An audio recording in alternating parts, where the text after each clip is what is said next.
বিদ্যুৎ বিলের চিন্তা আর না, সোলার পাওয়ার তো আছেই, কিন্তু একটা দারুণ ইনভেস্টমেন্টও কিন্তু বড় একটা লোকসানের কারণ হয়ে যেতে পারে যদি কয়েকটা ছোট ছোট ভুল হয়ে যায়। তো চলুন আজ আমরা সেই দামি ভুলগুলো নিয়ে কথা বলি, যেগুলো অনেকের কষ্ট করে জমানো টাকা নষ্ট করে দেয়। সোলার সিস্টেম কেনা কিন্তু একটা বিশাল বড় বিনিয়োগ, আর এখানে একটা ছোট ভুল মানেই পকেট থেকে হাজার হাজার টাকা বেরিয়ে যাওয়া। তবে ঘাবড়ানোর কিছু নেই, সঠিক তথ্য যদি জানা থাকে তাহলে এই ক্ষতিটা কিন্তু খুব সহজেই এড়ানো সম্ভব। আর আজকের এই আলোচনাটা ঠিক সেই কাজটাই করবে, একটা গাইড হিসেবে। আচ্ছা, তাহলে দেখে নেওয়া যাক আমরা কোন কোন বিষয় নিয়ে কথা বলবো। প্রথমে দেখব পরিকল্পনার শুরুর দিকের ভুলগুলো, এরপর ভুল হার্ডওয়্যার বেছে নেওয়ার বিপদ, তারপর ভেন্ডর আর ইনস্টলেশনের ফাঁদ, আর একদম শেষে থাকছে একটা স্মার্ট সোলার চেকলিস্ট। যে কোনো সোলার প্রজেক্টের একেবারে ভিত্তি হলো এর প্ল্যানিং। আর মজার ব্যাপার হলো সবচেয়ে বড় আর দামি ভুলগুলো কিন্তু এখানেই হয়। চলুন তাহলে প্রথম ভুলটা কি সেটা দিয়েই শুরু করা যাক।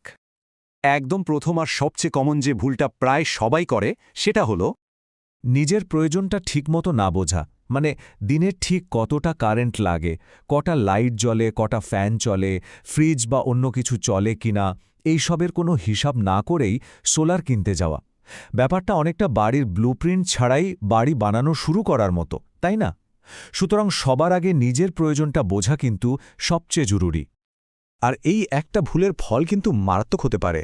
হয় কি, প্রয়োজনের চেয়ে অনেক বড় একটা সিস্টেম কিনে ফেলা হয় আর শুধু শুধু একগাধা টাকা বেশি খরচ হয়ে যায়।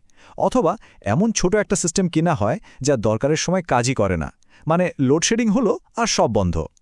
দুটোই কিন্তু শেষমেশ টাকার অপচয়।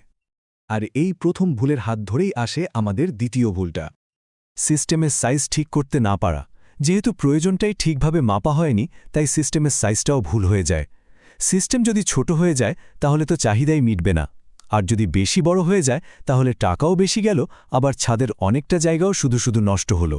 তার মানে সঠিক সাইজিং মানেই হল বিনিয়োগের সেরা ব্যবহারটা নিশ্চিত করা। আচ্ছা, ধরুন পরিকল্পনা একদম নিখুঁত হলো, কিন্তু আসল খেলা তো এখনও বাকি। কারণ এর পরের ধাপটাই হলো সঠিক হার্ডওয়্যার বা যন্ত্রপাতি বেছে নেওয়া, আর এটাও কিন্তু সমান গুরুত্বপূর্ণ। চলুন এই সেকশনের ভুলগুলো কি কি এবার সেটা দেখা যাক। আমাদের লিস্টে ৩ নম্বর ভুলটা হলো সোলার সিস্টেমের সবচেয়ে পরিচিত জিনিসটা নিয়ে। হ্যাঁ, ঠিক ধরেছেন, সোলার প্যানেল। দেখুন, অনেকেই যে ভুলটা করে তাহলে শুধু কম দাম দেখে পলিক্রিস্টালাইন প্যানেল কিনে ফেলে। কিন্তু এখানেই কিন্তু একটা বড় ফাঁদ পাতা আছে। কারণ লম্বা সময়ের কথা ভাবলে বেশি এফিসিয়েন্সির মনোক্রিস্টালাইন প্যানেলগুলো কিন্তু অনেক এগিয়ে। বিশেষ করে বাংলাদেশের মতো গরম বা মেঘলা আবহাওয়ায় এগুলো অনেক ভালো পারফর্ম করে, কম জায়গায় বেশি বিদ্যুৎ তৈরি করতে পারে, আর টেকেও বেশি দিন। তাই শুধু দাম দেখলেই চলবে না, পারফরম্যান্সটা দেখা সবচেয়ে জরুরি। চলুন এবার ৪ নম্বর ভুলটার কথা বলি।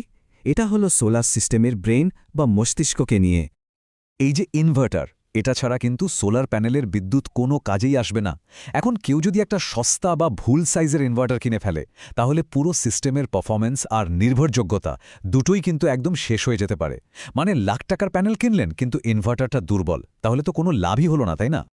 লিস্টের ৫ নম্বর ভুলটা সবচেয়ে বেশি টের পাওয়া যায় যখন লোডশেডিং হয়। হ্যাঁ, এটা হলো পাওয়ার স্টোরেজ বা ব্যাটারি নিয়ে করা ভুল। এই যে চার্টটা দেখতে পাচ্ছেন, এখানে মোট খরচের প্রায় ২৫ ভাগই কিন্তু ব্যাটারির জন্য। আর অনেকেই ঠিক এখানেই টাকা বাঁচানোর চেষ্টা করে আর একটা কম দামি বা নিম্নমানের ব্যাটারি কিনে ফেলে। ফলাফল, যখন সবচেয়ে বেশি দরকার, মানে ধরুন লোডশেডিং হলো, ঠিক তখনই সিস্টেমটার ব্যাকআপ দিতে পারে না। সব টাকাটাই তখন জলে যায়। তো এতক্ষণ আমরা কথা বললাম যে কি কিনতে হবে, কিন্তু এখন প্রশ্ন হলো কার কাছ থেকে কিনবেন আর কিভাবে লাগাবেন।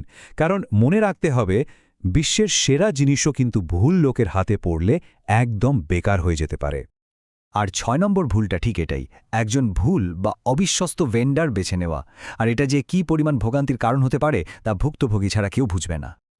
ব্যাপারটা সহজ, একজন ভালো ভেন্ডর সঠিক পরামর্শ দেবে, বিক্রির পরেও সার্ভিস দেবে। আর অন্যদিকে একজন অনভিজ্ঞ বা অসাধু বিক্রেতা মানেই হলো শুধুই হয়রানি, ভুল পরামর্শ দেবে, আর ইনস্টলেশনের পরে তো তাকে খুঁজেই পাওয়া যাবে না। তাই ভেন্ডর বেছে নেওয়ার সময় কিন্তু একদমই তাড়াহুড়ো করা যাবে না। আর আমাদের লিস্টের একদম শেষ, অর্থাৎ ৭ নম্বর ভুলটা হয় ইনস্টলেশনের দিন। আর এই একটা ভুল পুরো বিনিয়োগটাকেই কিন্তু ঝুঁকির মধ্যে ফেলে দিতে পারে। যেমনটা এখানে দেখা যাচ্ছে, একটা বাজে ইনস্টলেশন পুরো প্রজেক্টটাই নষ্ট করে দিতে পারে। যেমন ধরুন, পাতলা তার ব্যবহার করা, ভুল অ্যাঙ্গেলে প্যানেল বসানো বা সেফটির কথা একদমই না ভাবা। জানেন কি, এইসবের কারণে একটা ভালো সিস্টেমের পারফরম্যান্স 30% পর্যন্ত কমে যেতে পারে, আর নিরাপত্তার ঝুঁকি তো আছেই। তাই কাজটা অবশ্যই একজন দক্ষ টেকনিশিয়ানকে দিয়েই করানো উচিত। তো আমরা অনেকগুলো ভুল নিয়ে কথা বললাম, এবার সবগুলোকে একসাথে করে একটা সহজ কিন্তু কাজের চেকলিস্ট বানিয়ে ফেলি, যেটা একজন সাধারণ ক্রেতাকেও একজন স্মার্ট ক্রেতা বানিয়ে দেবে। এই চেকলিস্টটাই হলো আজকের আলোচনার একেবারে সার কথা। তাহলে পয়েন্টগুলো আরেকবার ঝালিয়ে নেওয়া যাক। 1. প্রথমে নিজের বিদ্যুতের চাহিদাটা ঠিকভাবে হিসাব করতে হবে। 2. শুধু সস্তা জিনিস না খুঁজে হাই পারফরম্যান্স হার্ডওয়্যার বেছে নিতে হবে। 3. ভালো ব্যাটারি আর সঠিক সাইজের ইনভার্টারকে প্রায়োরিটি দিতে হবে। 4. ভেন্ডারের অভিজ্ঞতা আর পুরনো কাজের রেকর্ড ভালোভাবে যাচাই করতে হবে। আর 5. সার্টিফাইড ইনস্টলেশন আর পরিষ্কার ওয়ারেন্টির ওপর জোর দিতে হবে। এই কয়েকটা জিনিস মাথায় রাখলেই কিন্তু সোলার সিস্টেমে করা বিনিয়োগটা নিরাপদ আর সফল হবে।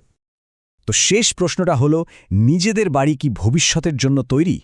দেখুন, সোলার সিস্টেম কিন্তু শুধু একটা পণ্য না, এটা হলো এনার্জি সিকিউরিটির জন্য আর বাড়ির ভবিষ্যৎ ভ্যালু বাড়ানোর জন্য একটা অসাধারণ বিনিয়োগ। এখন আসল প্রশ্নটা হলো, এই স্মার্ট বিনিয়োগটা করার জন্য কারা কারা প্রস্তুত?